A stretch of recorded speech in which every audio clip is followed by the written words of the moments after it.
Welcome to our next section of weekly study. This one is called Parshat Noach.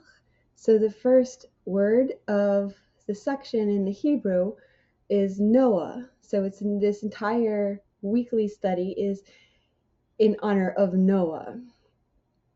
So it's understood that at the end times it will be very similar to the days of Noah, where they were striving and they're looking for rest from all the toil, from having to till the ground and not being able to get much out of it. So, do you feel like that summarizes your life where you're even trying to do everything God tells you to do? You're praying to Him, but what kind of relief are you seeking from Him? Is it so that you don't have to work so much at your job, that your bills could, so you don't have to just pay all just on bills because everything is just so tight and you're asking for relief? When really, if we can go to the story of Mary and Martha, she was busy, busy, busy serving. And she thought that that was necessary because everybody there had to eat. And she wanted them to have rest. You know, they've been busy on their journey. They came here, right? For what purpose? So that they could have some rest for their bodies. So, what kind of rest are you seeking? Because the rest that God told Martha, I believe it was Mary that sat at his feet, that Mary has chosen the one necessary thing. Because if we can just sit at the feet of our source, then we're going to have every need met because we'll have that strength. The joy of the Lord is our strength. We won't have to feel like we have to keep eating just to gain energy, like we'll be energized, and God will meet all of our needs because we're connected to Him. Because as we get into this passage, it's interesting that they're looking for rest, but this whole entire time, God has been striving in their hearts, and He's looking for rest, and He's going to have rest from all that striving. His spirit has been striving. So, what are the people striving against? This hardened soil, this hardened heart. Instead of going to say, like, God, deliver us from exile, from this shell over us, from being in oppression in Egypt, the slavery, or our the Romans who've come in and invaded us. That's the kind of deliverance people keep seeking. When really, when He came to deliver, He came for the root issue of the heart.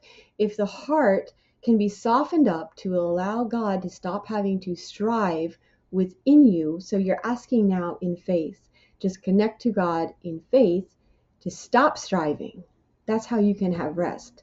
Instead of having to have the rest of the grave, where you're no longer striving against God because God's no longer striving against you, where you go back to dust and ashes, well, then you have rest. But was that the kind of rest that you were seeking?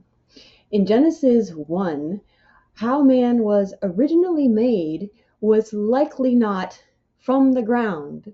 So the Adam is how we're referred to by Moses when he's writing this book, because at that time, that's what we were.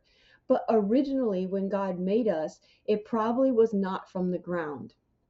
We probably were only beings of light.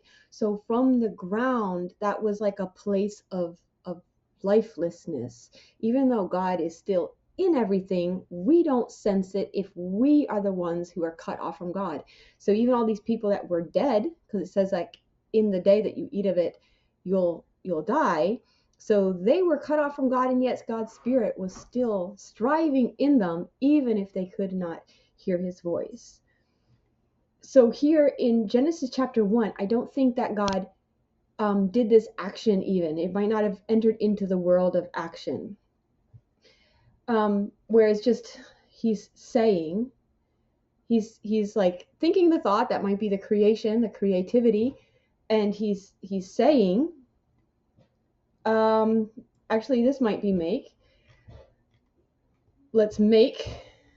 That's to do. That's an action. But there's different words that are used. So, like to actually form man from the dust of the ground. That's the point I want to make. Is that it does not seem that God does this until Adam goes more eastward, which could, instead of being going forward in time, because it's linear, he seems to be becoming more primitive.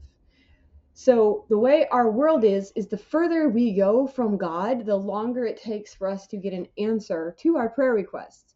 God's answer is always yes. It's always expansion. It's always giving. It's always good. He's never going to be like, his true self is not like judgment that is cutting things off. It's not constriction. So why then are prayers not answered is because we're not connected with that heart of God, that will of God. So our wills all align, and like we're in line to feel that flow and to pass it on, where God's will is being done through us. Until they took on this outward body of flesh, which is like this shell that can be so thick that none of the light really comes through it. The further we are from God, the more void we feel and a need for God. And that could be our type of striving, where the woman wants to bring in life. So this is not necessarily childbirth, sometimes it might get translated, because here it's the order would be in sorrow you bring forth children. What is being multiplied, which could be good, is the conception, and then there's the pain in bringing forth children. But this is a different word for sorrow, where they're both tilling this hardness. The man, he's trying to till like the outward ground. The woman's tilling may have to do more with inward, this desire to bring forth life. But then she's not directly connected with God. Here is a verse: if it's from God, you will not be able to stop them. So when we are connected with God, when we're asking according to the will of God, it is coming. It will eventually come if we don't lose heart, because the answer is yes. It's just the more distance we are from Him, the more time or struggle is going to take to receive that answer. So before, there would have been a struggle, and this is being multiplied for the woman to be able to receive what she was after, like that wisdom that's from above, to be able to draw that down. So they're both toiling, and they're wanting this to end. But if you are doing it contrary to the will of God, then you find yourself fighting against God. So we're striving and striving and striving in order that we can have rest. Like Martha, work, work, work, and serve, serve, serve. But we just have to keep repeating that we don't enter into this perpetual rest. So have we tried not striving, to just sit at the feet and let God do the work? Because God, this whole time that we've been striving, He's been striving, and there'll come a point when He's had enough. So we're going to look at the word for rest. Lamech has a son and calls his name Noah, saying this is a play on words, why he calls him Noah. You see this noon and het, and it means rest. And you see the numbers are similar, 5162, 5146. Okay, the other one will be similar, but they're still close. So it's to bring comfort. I guess repent is how it sometimes gets translated in the English, where it's just like you stop striving, you leave off of that, and you move on. So that can bring comfort.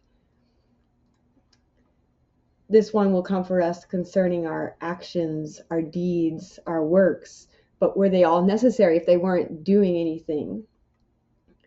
And our toil This is that word for sorrow of our hands because of the ground which the Lord has cursed. So they're trying to solve the problem, but instead it's just this endless cycle of hardships that they're just crying out for rest from, and they're looking for rest, but what kind of rest were they seeking?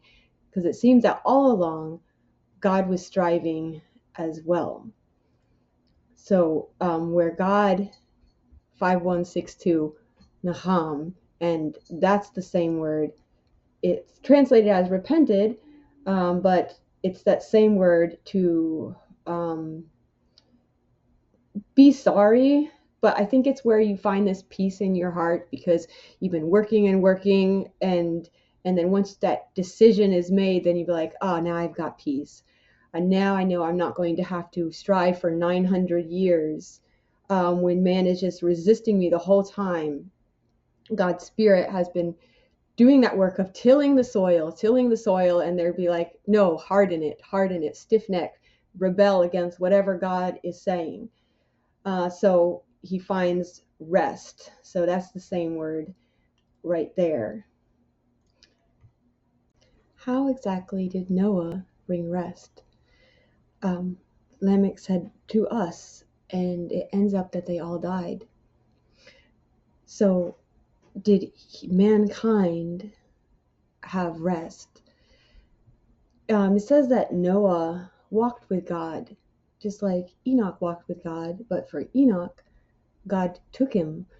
And it could be that Enoch went to have more like an angelic body to teach the angels. But then if God destroyed all flesh, then there would be no more humans, no more the Adams. So it seems that Noah was the only one who hadn't corrupted his flesh. So he wanted to destroy like the creeping things, the fowls, all flesh had corrupted itself from the identity of who God is. So they were no longer in line, but Noah was. And it says that he's going to end all flesh. Does that count Noah and his sons? In a way, you could think of this, the word for the ark is the same as the ark that Moses was put in. So what they are doing with their flesh is that they are surrendering this to the will of God. Everyone else had an opportunity to do this as well if Noah warned them all the years that he seemed to be toiling to build the ark and say, just enter in. But they had their own way that they wanted to go about it. So just like them in those days, we too have come to the end of the world. The world was destroyed once by water, and it will be destroyed again by fire.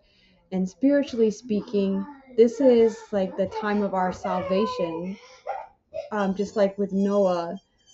But the fire represents the baptism of the Holy Spirit that God gives, that appears with tongues of fire. And here, like, this could also be the direct object marker. So the way you would kind of understand it, I'm going to destroy them, specifically the earth, that they are the earth. So he's going to destroy the whole earth with water, but it's not actually, it's still going to be there. It's just now going to be renewed. So it entered into like the tomb and it comes out alive again. And that's what we need to do, to surrender ourselves so that it's the end of all flesh, and we're born again by the water, by the blood, by the fire. So we're not really the Adam. That's not who we were, even though looking back on it, Moses, that is what Moses called them in the day that they were created. Because like we've kind of lost that previous identity, but when we see the Father again, we're going to be like him. We're going to be more like the angels. So we're not actually originally of the ground. That's not what we are of, what we are from. What we are truly from is of God. So all that is in the world, the desires of the flesh, the desires of the eyes, and the pride of life is not from the Father, but from the world. It's from that void. And instead of us pulling down the will of God into that void as the Spirit was working through us, instead, we're just filling it with our own lusts until he needs to destroy that. And so this world is passing away along with its desires. But whoever does the will of God remains forever. And that should be daily. Any flesh that is rising up, that's not who we are. So to put to death the deeds of the flesh, that's not how we are supposed to be striving. At any time we can enter into that perpetual rest where we're surrendered to the will of God. So it says that his burden is easy and light. So we're no longer found to be resisting God, where God, all the universe is working alongside with us, where everything is working out for good when our wills align. And that is the rest that we can enter into and also transform this world. So it'll still be here, but when we surrender it to God, it can be transformed as well, so that all things will be made new. So that is the concept of how are we striving against God? What are we striving for?